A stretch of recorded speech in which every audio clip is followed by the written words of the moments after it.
Welcome to the Berry Community Podcast. Today we've got a special guest, Murray Spitz. Murray's spent many years as an insurance broker, helping people, individuals and family and business with things for their insurance.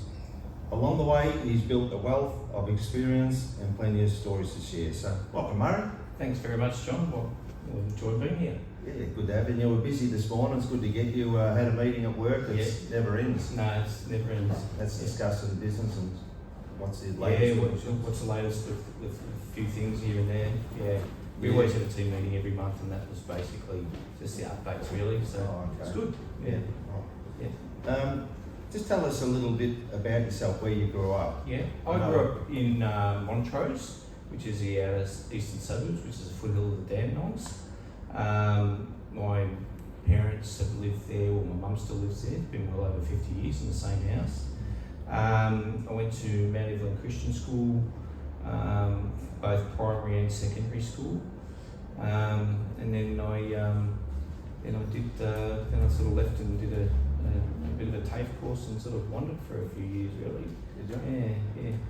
Didn't really know what I was going to do with myself. No, it's one of those things. I know when I was young, I was thinking what I was going to do. I thought, something will appear, and here I am, and things have appeared over the years. And so you left school, left Montrose. What brought you over to Berwick? I know you from around. Yeah, that's a very good question, John.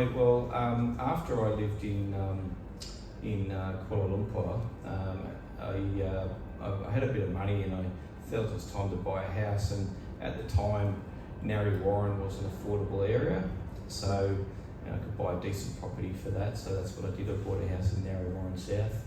And that sort of brought me to this area, basically. Oh, okay. Yeah. I know more people in the Berwick area now than I would in where I was in Montrose, to be honest. Yeah. It's all changed. Talk about Kuala Lumpur. I know you worked over there, so tell us a bit about that. Yeah, it was an interesting job. I went over there in October. I think it was October 2023 or 22. I can't remember. It was that many years ago now. Yeah. I went over there with a very interesting role, doing claims litigation. So when I went over there, I found it very difficult because I went over in the middle of Ramadan and I just didn't know anyone. I was living alone and working alone. I found it very hard. And I came home at Christmas and I said I didn't want to go back, but I was contractually bound. Yeah. I went back, and then it was about February, March of that year. I was quite fortunate at the time. It was really well. I had a lot of expats were coming over from England and Germany because I'm building a big road and water tunnel in Kuala Lumpur. So I had a friendship group over there, and it ended up being a very, very good experience. Yeah. Worked in the Menara Maxis. Menara is the name for a building right next to the Petronas Twin Towers. And often travelled parts of Malaysia and Singapore and Thailand as well from there. Yeah. And I know you showed me photos the other day of the building you were working in. Yep. It's a big building. Yeah, tall building. I was up on the 36th floor. Oh, good. Going up to where you were working. That was the 36th floor. Yeah. I still remember vividly because in the monsoon season they have very heavy rains and big storms. And one night it was that bad I couldn't get home, so I just sat back in my office and it was like a show. I just watched the thunderstorm and the rain and sat back and watched it from the 36th floor. I could imagine that. That's a tall building. Yeah. And I know the other day you were saying you still got friends over there as well. One's contacted recently, actually. Yeah, he lives up in Sydney, so we'll catch up soon. We actually ended up sharing an apartment together for a bit over a year. He was a surveyor, so he worked on the tunnel as a surveyor. Okay. Yeah. What was your memories of Kuala Lumpur and the people? The lifestyle? Yeah, the lifestyle was magnificent because I was earning Australian wage in an Asian country. I could afford to have a maid clean the apartment, and it was just easy going down for coffees. It did once you got to know Kuala Lumpur, it did get a little bit boring on weekends. There wasn't a lot to do, but I do remember quite vividly some experiences, particularly when the Asian Summit was in Kuala Lumpur, and and all the prime ministers and presidents from various areas, including John Howard at the time, came over, and you couldn't move. Johnny was over there. Johnny Howard was over there. You couldn't move in the streets at all. It's like a blockade in every hotel. Quite high security. And I remember watching. The Malaysians like to copy things like. You've got the Tour de France, which is a French bike race, or it's a well-known bike race, and they've got the Tour de Langkawi. Langkawi is an island in Malaysia, so they've just sort of copied the name. Okay. They've got their own event. Such. Did you go on the race yourself? No. I just remember watching it in the Genting Highlands, which is just outside Kuala Lumpur. Yeah. And talk about bike riding, and that's interesting because you're into bikes. You're pretty well got a lot of knowledge on bikes, and you worked in a bike shop. So tell us a little about that. For many years, I've worked part-time, full-time and part-time in bike shops. Not really a mechanically minded person, but mainly sales. Just on the general family stuff, and I've got a couple of bikes myself, I think you bought a bike a while ago and you held on to it, and someone rang you up and gave you a good price on the bike. It's sort of gone into a rare bike. So I actually got put two of. I've got an old 1980s Colnago Italian racing bike, and I put it in a shop in Furniture Gallery. It's actually got a museum in the store for older style bikes, and I've also got an old Diamondback there, and that's for sale in that store as well. So he takes a cut on it, but it's time to move them on. I mean, they got a good price one of these bikes. You got all excited like you backed the Melbourne Cup winner. You're not going to believe what happened. Someone's just bought me a bike. I go, okay, but I didn't realise the value. It was a few dollars worth, $1,000. So that's great.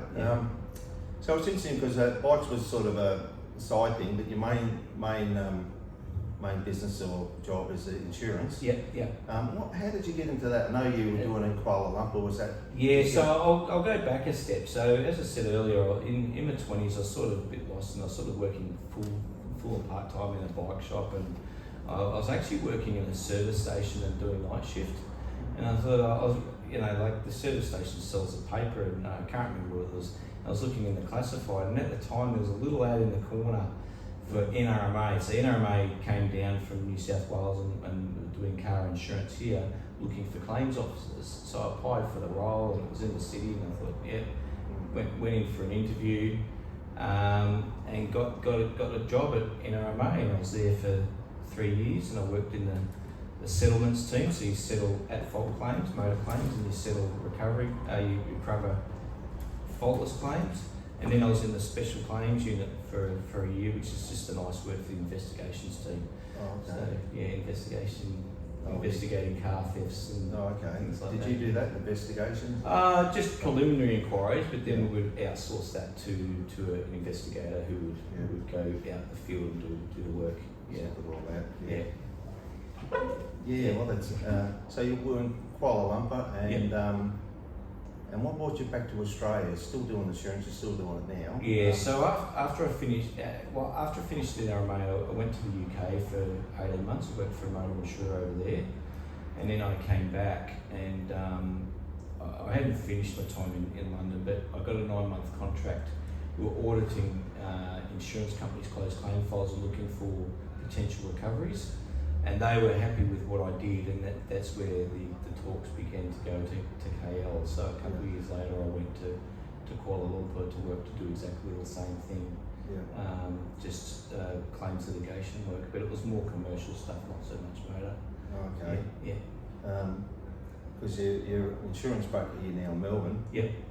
Just quickly, what's the difference in their insurance policies or how they do business over there compared to Malaysia? Malaysia. So Malaysia's multicultural. You've got Indians, Chinese, and the local Malays.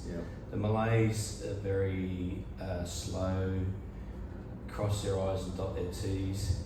The Chinese, they're different, and the Indians are the workers, I guess.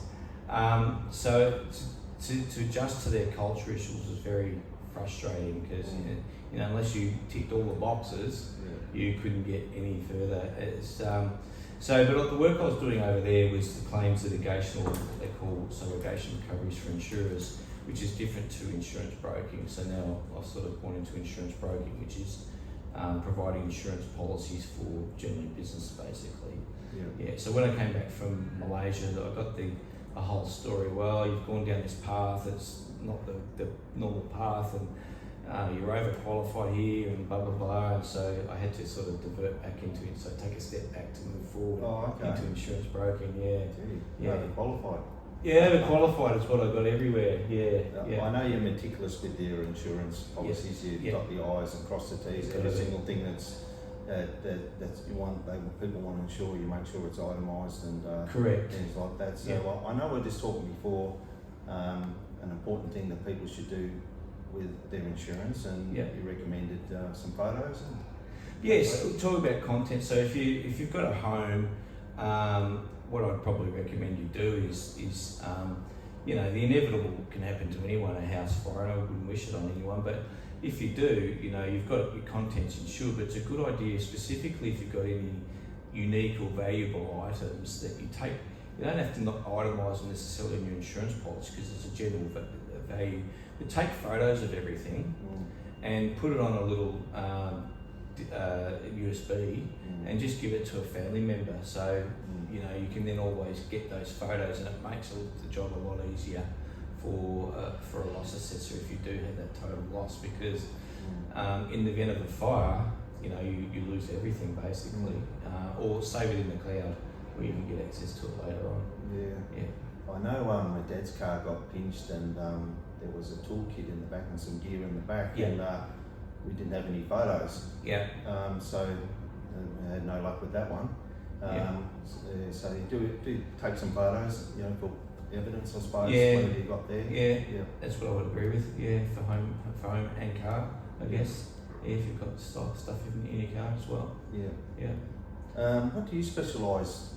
It's usually not car insurance. No, so my specialty is commercial business insurance, and I tend to deal with some of the larger clients, but my favourite insurance is commercial property.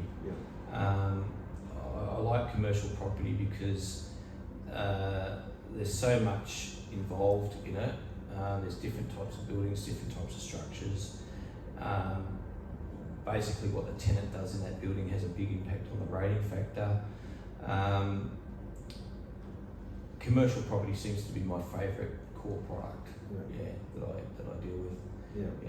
And I know you've got a couple of big jobs groups you handle, and you go in there and inspect the building yourself, don't you? Tend to, because I know you've gone in there.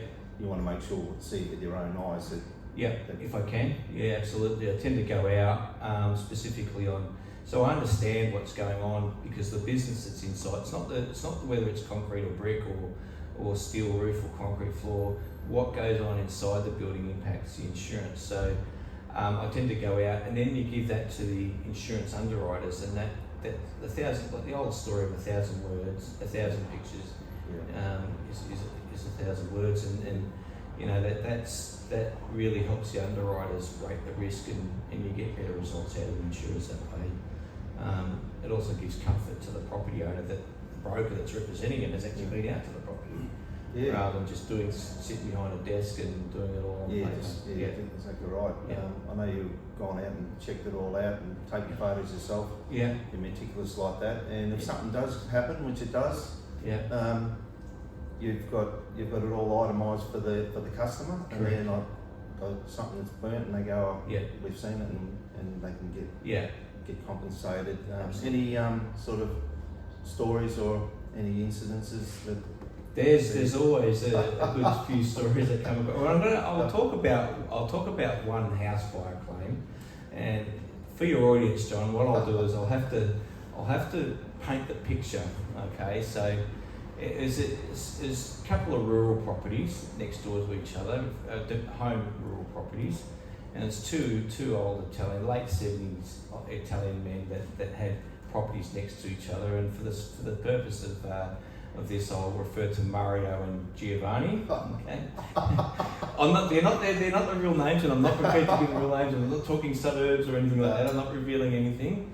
Anyway, so this poor Mario owned an old weatherboard home, full of timber, and it was a few years ago now, and it was a hot Christmas day, and he's at about 9 or 10 o'clock at night, his house was totally destroyed by a fire. Now, you know, that all seems normal, but, you know, so, you know, we went out there to visit him because he was quite distraught. I think he was 78 or 79 at the time. And it all seemed, yeah, legitimate to me. And yeah, we'll help him. Our job as his broker is to help him to get his claim settled. And then a week in or so, we get notification from the insurer that the claim is under investigation. Now, a normal thing is with any claim that's being investigated, the insurer appoints an investigator and they interview the policyholder. So, because he didn't have a place to live and he was actually living with his brother, he had to stay with his brother at the time, and they had a love-hate relationship, I'll call it that, right? So I had to sit in, we sat in on the interview, and he was basically explaining the circumstances, you know, that he had some candles going.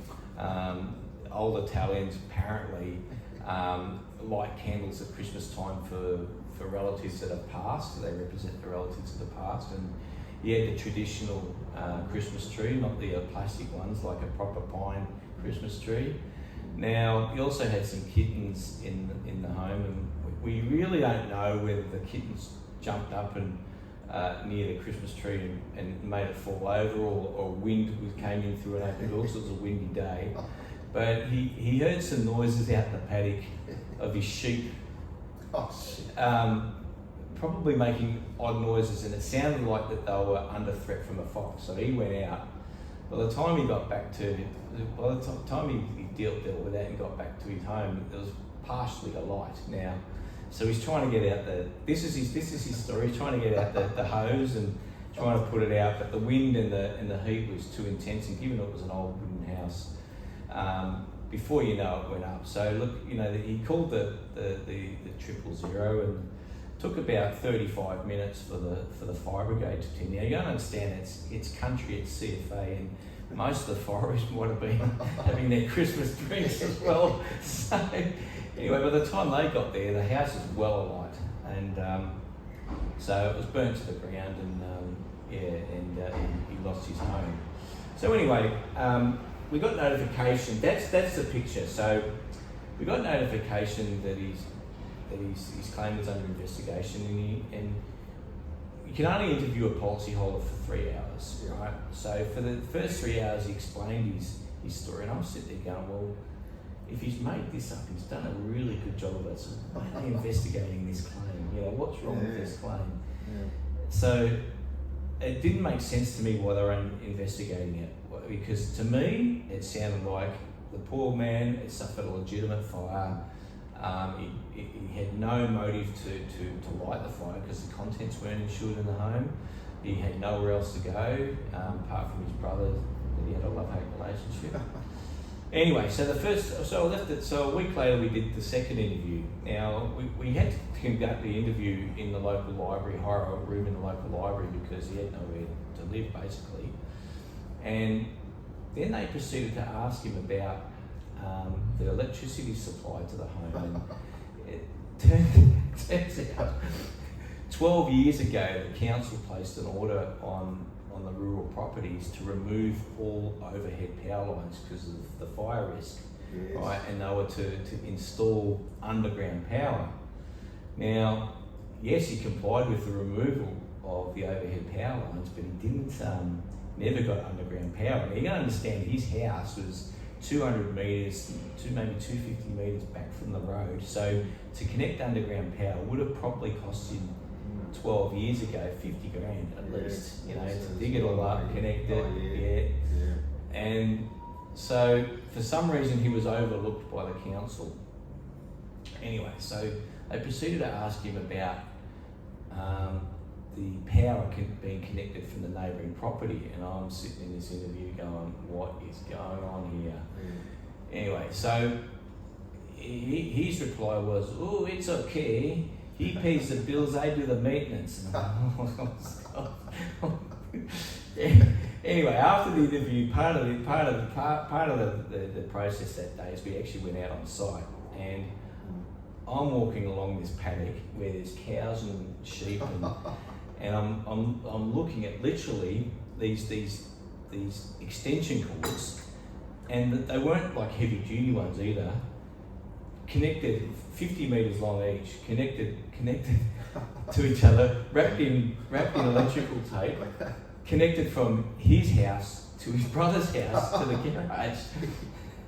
Anyway, we're walking along, following these electrical cords connected to the house, and the investigator's looking at me, and I looked at the investigator, and all she said, "It is what it is," and I'm like, yeah. So we get to the back of the house, and Giovanni, who's his brother next door, comes out of the house. "Hey, what you doing?" We just had to, we explained, and we were looking at the power supply. So anyway, I went home that day, and I'm going, oh no, what is going to happen here? Because I really didn't know at the time the implications on the insurance policy. It didn't seem like a legal power supply connection to me. Anyway, so part of the claim is that the insurers get the information from the fire brigade, the council. The most difficult part of the claim was really getting information out of the council. I think the council was a bit concerned themselves because they were the ones that overlooked getting the right power supply. So he got away with this for about 12 or 13 years. Oh, okay. So I don't know how he got power, but he had power to his house. But look, at the end of the day, he had his claim paid. Now, put it in perspective, whilst it was Mario's property, Giovanni was also on a policy, he was also on a loan with the bank, and he was also on a title. So once they found out that they couldn't replace the house because the funds were not enough, and secondly, the insurer didn't feel that they were liable to dig 250 metres worth of electrical cable, which I tend to agree with, to be honest. So they basically had to pay him out, but what they did is they got a solicitor to represent them to open up an account in dual names. Insurer put the money in that account, and the solicitor sorted it out. So we don't know what happened after that, whether he's still living with his brother or he's doing rent. He's probably still got the cable going. Well, there's no house to connect it to anymore. Might be a caravan there or something. I don't know. But they're probably one of the most interesting claims. I know when you get any electrical work, it's very important to get a professional wire it up and get a certificate. Exactly. Because it's something does happen, you want to have all documents. I suppose, is there any other sort of stories? Look, I'll go back to my days when I was at the NRMA in the special claims unit. I was handling this theft claim, and I did my inquiries, and from all accounts, it was a legitimate car theft. Well, but at the time, NRMA had customer service centres, I think in Northland and Chadstone, and the customer actually went into the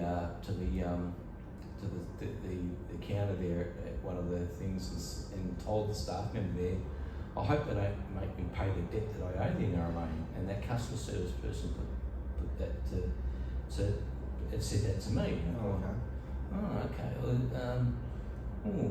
Okay. So I looked it up, and what it was, she was a third party on a claim where she caused an accident. So she owed a few $1,000s from a motor accident. And that actually gone to the point where the solicitors had got involved and got what's called a judgment in the matter, right? So anyway, from the theft point of view, the theft in my eyes was legitimate, so we went to proceed to pay the claim. But what I did is I tipped off the lawyer and I said, well, they're about to get this money. And they issued what's called a garnishee order. So a garnishee order. So all of a sudden I was presented with a garnishee order where I had to pay those funds to the lawyer, who in turn would pay back the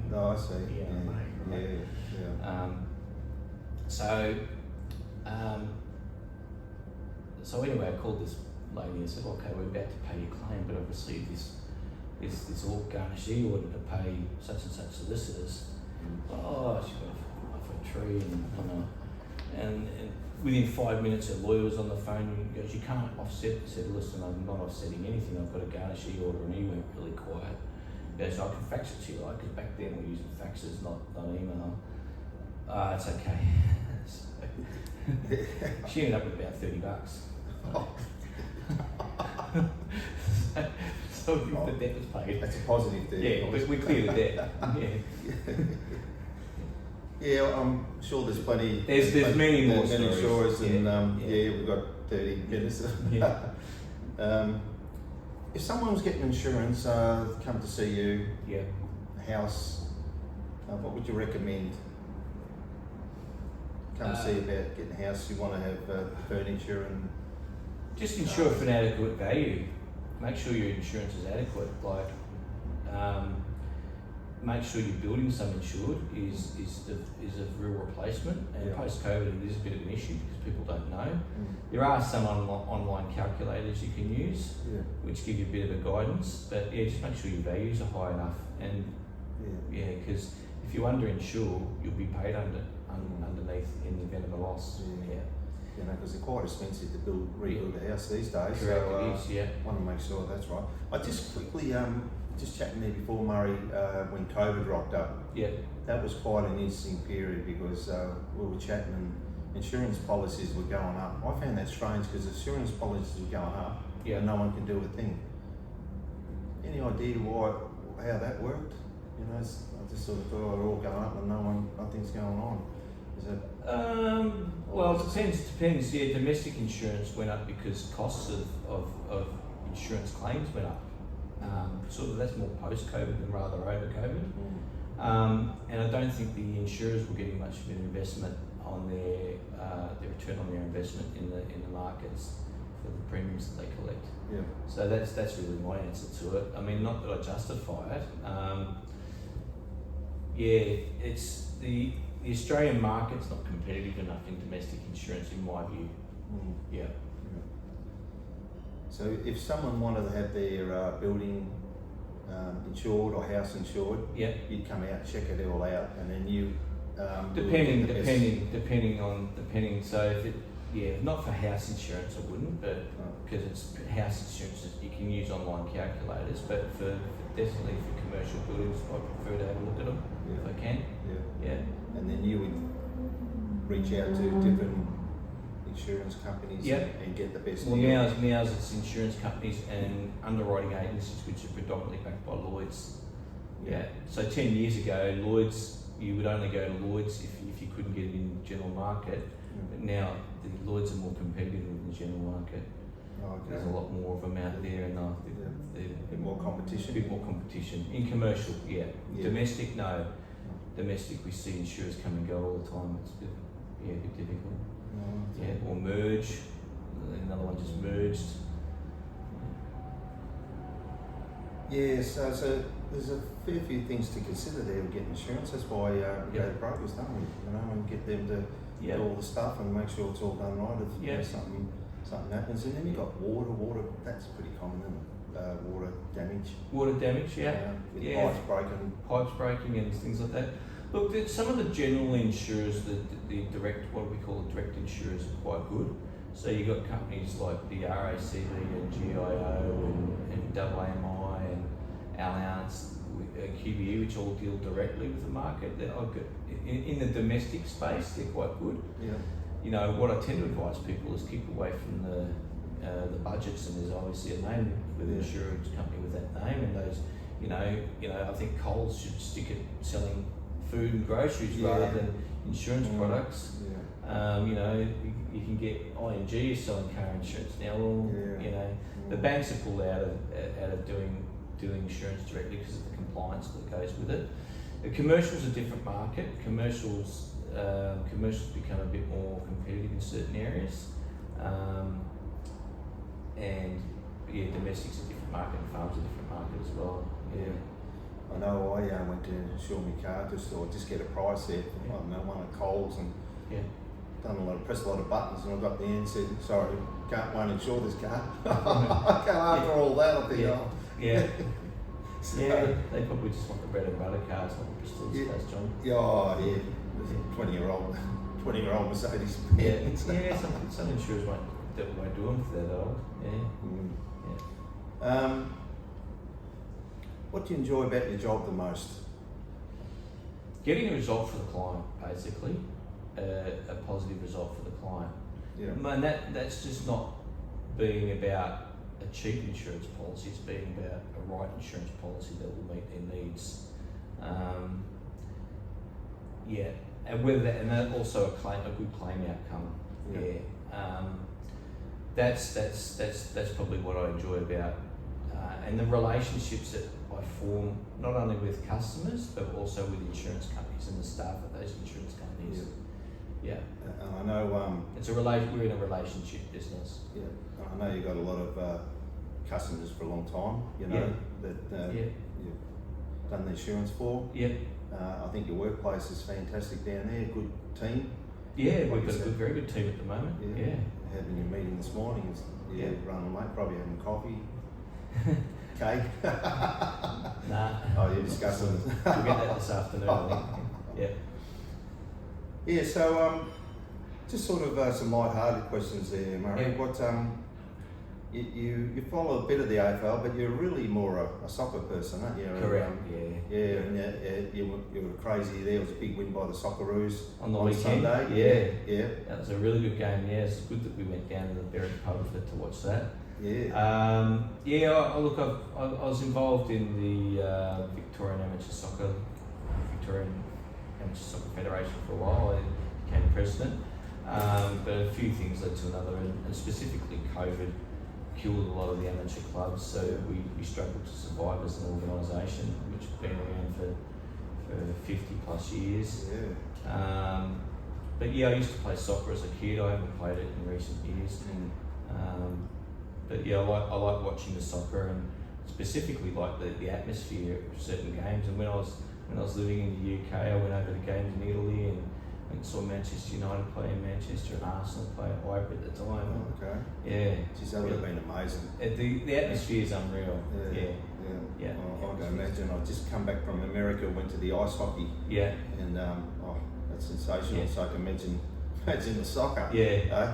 Well, if you've been watching the World Cup, I get a lot of reels on the Facebook at the moment that the Dutch supporters have got this chant that everyone seems to be following. It's unreal. It's fantastic. You just don't get that in AFL. No disrespect to AFL. It's just a different crowd. Yeah. And they're not all hooligans. When I was living in the UK, I remember this girl that I worked with, and her partner at the time, which was a fiance at the time. I remember her coming into work because he got arrested in Germany because starting a fight in a train station with the German supporters because he went over to support Arsenal, I think it was at the time, in a game in Germany. And I think it took the British government about 6 weeks to get him out of the German jail. Oh, yeah. You want to stick to your own team or whatever. Yeah. I know my cousin was over there, went into a pub and didn't realise it was the opposition's pub where they drink. He got a tap on the shoulder and said, better scull that drink quick. He looked around and the opposition's jumpers everywhere. He sculled and ran out. Oh, did he really? No.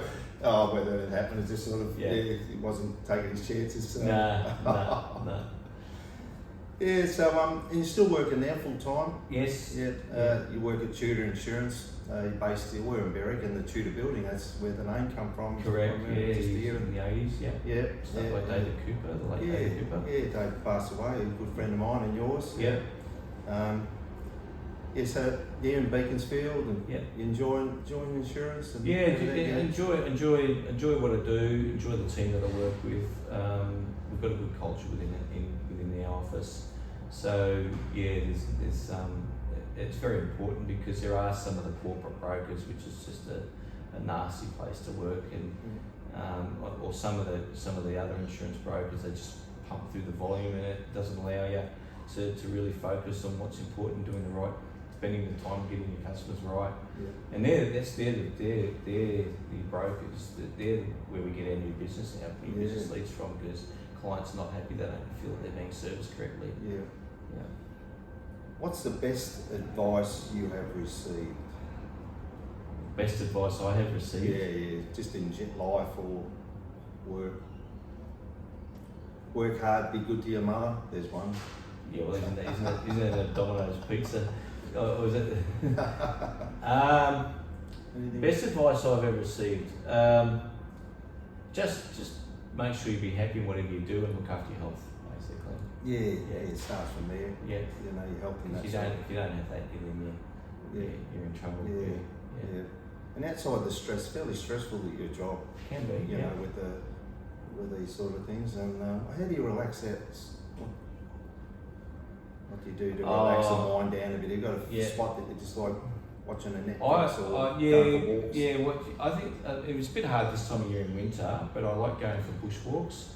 Yeah. Out this way we've got Mount Cannibal, which I like. It's really good for going out there. I like to get a massage if it is, proper massage from my therapist. And bit of bike riding, and just like we did on the weekend, we went down to the pub and watched the soccer. That's that was great. Yeah. It's just nice to get out and chat to people. And the coffee club, you come to that every Saturday morning. Yeah. Anyone wants to come that's listening, every Saturday morning, 9:30, Lava Cafe and Restaurant.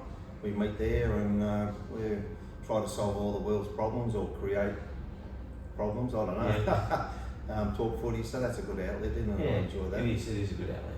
Yeah, and it's funny because you've got the soccer club. You just moved out to Bunyip Way, and there's a soccer club right there next door. So correct. Yeah.